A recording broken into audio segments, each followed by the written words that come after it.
Good afternoon. I'm Dr. Terry James Gingrass, and this is Dr. G's ADHD Chat, the show trying to make the world safe for ADHDers. Um, I am a clinical psychologist and neuropsychologist, and I'm also the parent of an ADHD-er.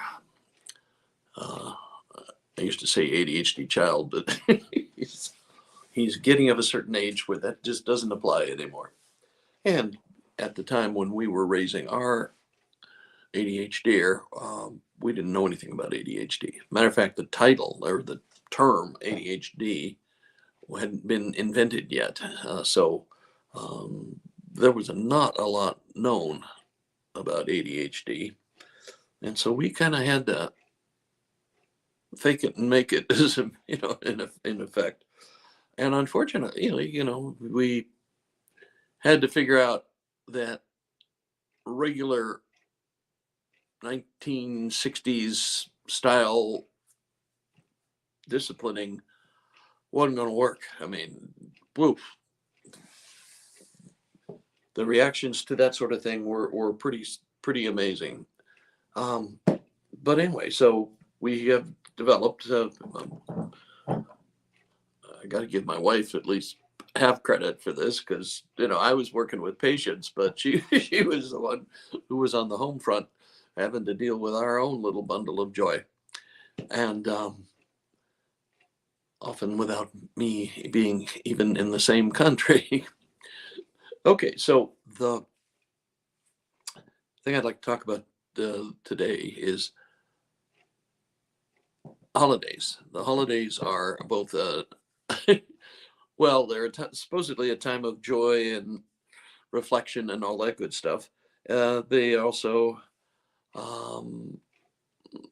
well, they can be a time of greater stress, just having to see people you don't see very often, or except at this time of year, and the kids' routines getting all screwed up, and all of those things can make it a stressful time of year.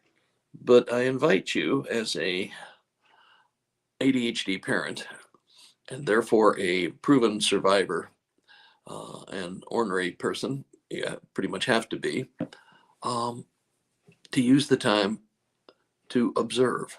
Okay, now there are a lot of ADHD people out there who are successful. Okay, the issue or the main thing is about the most of the people we know of that are ADHDers and successful is that they did it not exactly in the standard way. It's they didn't go to college and get a degree and then go to work for a company and work their way up through the ranks with the company and that sort of stuff. Most of them are athletes, entertainers, creative people in general, and entrepreneurs. And there's a whole, with the internet and technology, there is a whole new world out there for ADHDers. But it's still not going to be without its challenges, shall we say. I mean, you still got to make it through the school system, which is totally designed for neurotypical people. Even neurotypical people sometimes have troubles with the school system, just the way it's set up. Okay? It maximizes compliance and, sitting, listening, sucking it in, and then being able to regurgitate the information in 2 weeks or something like that, and then magically never have to worry about it again. Okay, so one of the things you need to know and have a really good handle on is your child's particular talents. What is he or she really good at? And I don't mean just school subjects. I mean, life subjects, if you will. Things like, are they good at negotiating? Do they bargain all the time? Like my son we never knew what toys he actually owned because he was so busy trading them and, going around the neighborhood. And tell you what, I'll let you have this if you give me one of those. And, he was wheeling and dealing from an early age. And he seemed to like sales.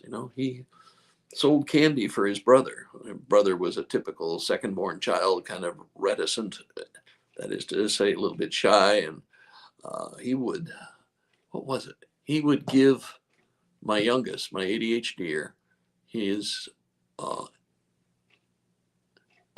well, anyway, the money we gave him every week, he would give give my youngest that if he would go sell his Little League candy bars or whatever. And my youngest just loved it. I mean, he really enjoyed going knocking door to door. Hi, I'm Brian. I live in the neighborhood, and I'm glad. Would you like to buy some candy to support our Little League team and that sort of stuff? He was really good at it, and sold not only his candy but sold his brothers as well. But I mean, there are lots of talents and lots of things that, well, before you probably couldn't make a living at it, but with technology, with the things you can do with a computer and a iPhone, or excuse me, a cell phone. Didn't want to get too brand specific there. Uh, but if it matters to you, we are an Apple family. But the deal with all this is that you can do so many things that you couldn't do back when I was a kid or in college or even as a young adult. I mean, I studied journalism, but I also studied marketing. But that was back in the days when you needed like $100,000 to do a newspaper ad, and $500,000 to do radio ads, and $1 million to do TV ads, and you couldn't control who received it. It was just sort of sprayed out there into the universe, and if you're lucky, somebody who was interested in your product saw it and maybe decided to buy. But it was totally, what one of the big name marketers in the on the planet right now, Jeff Walker, he calls hope marketing, because you're just shooting blind and hoping you get lucky. That was the way it was back then, but now everything can be focused and that sort of thing.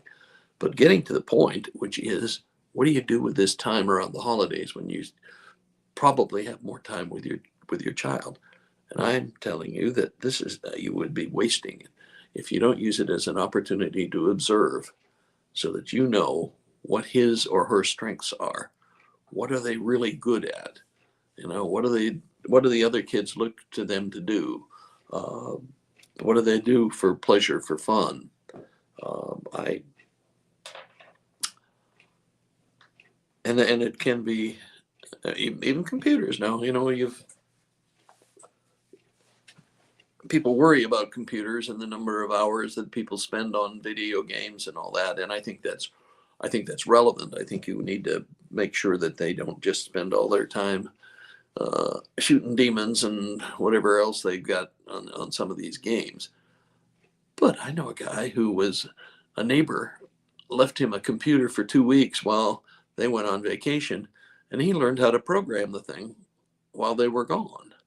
Okay, and he still is one of the sharpest tech guys I know. And you really want to see if your child has some abilities. Coding is really important. Being able to put IT systems together is terribly important. Um, it's just a whole new world out there. But also, some of the basics is your child a creative writer, a great writer, a polished speaker, does he seem to know a lot about video, or does she know a lot about audio? Uh, and Are they athletic? What's their social life like? I mean, are they considered to be leaders in their group? Some ADHD kids are. Are they looked to for anything in particular? Uh, do they show Well, do they show strong ethics, strong judgment, strong planning abilities? Okay, ADHD handicaps you in some things, but you still have the basic cognitive skills and the basic intellectual abilities, and it's important, that you observe these things and how they're being used. And the second part of that is once you figure out, that they have a lot of abilities.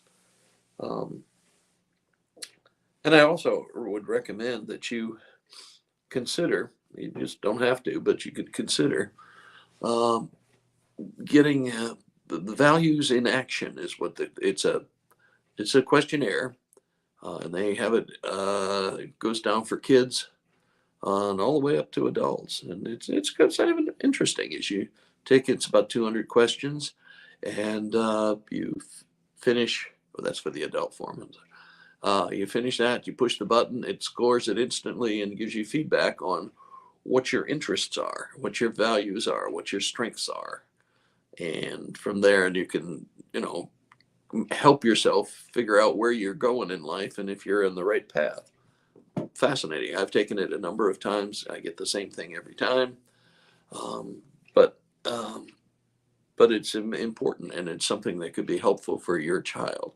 The other thing is, and I perhaps don't emphasize this as much as I should, but your ADHD kid is going to run into more traffic, more resistance, more problems than a neurotypical child.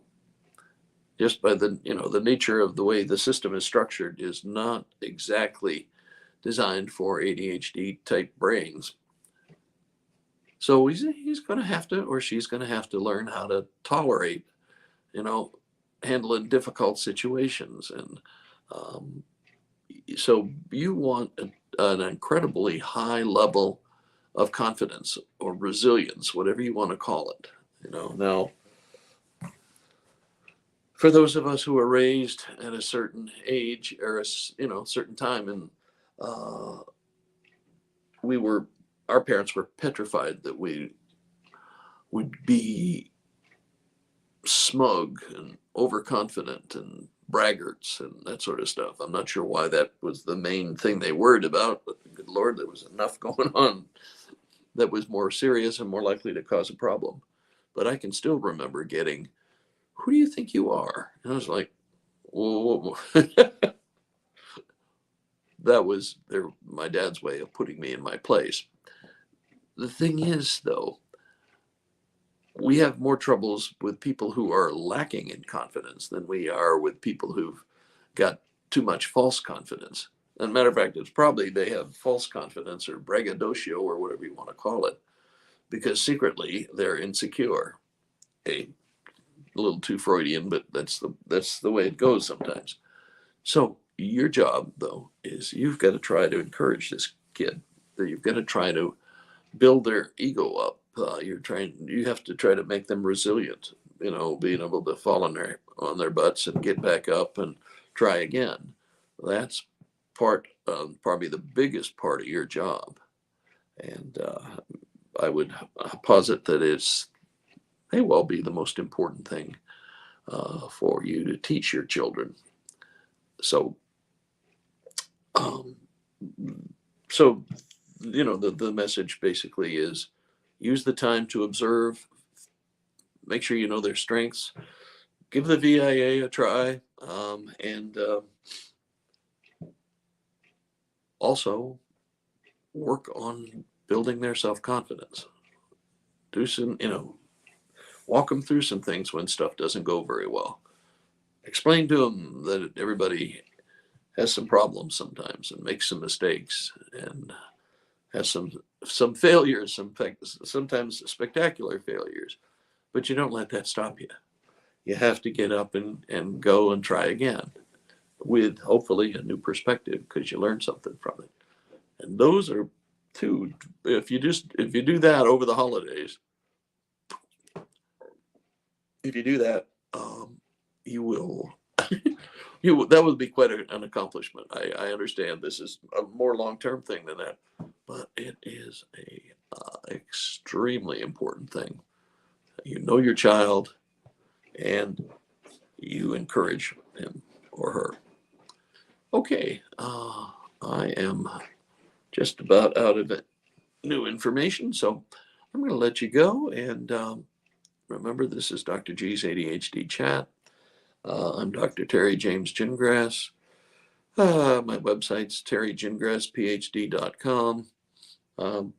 And if you have questions or anything, please put them in the little form there, and let me know what you're thinking about. And let me know if there you have an area or a particular difficulty with your ADHD child that you'd like some help with. Be more than happy to help. No charge. Okay, we will catch you next week.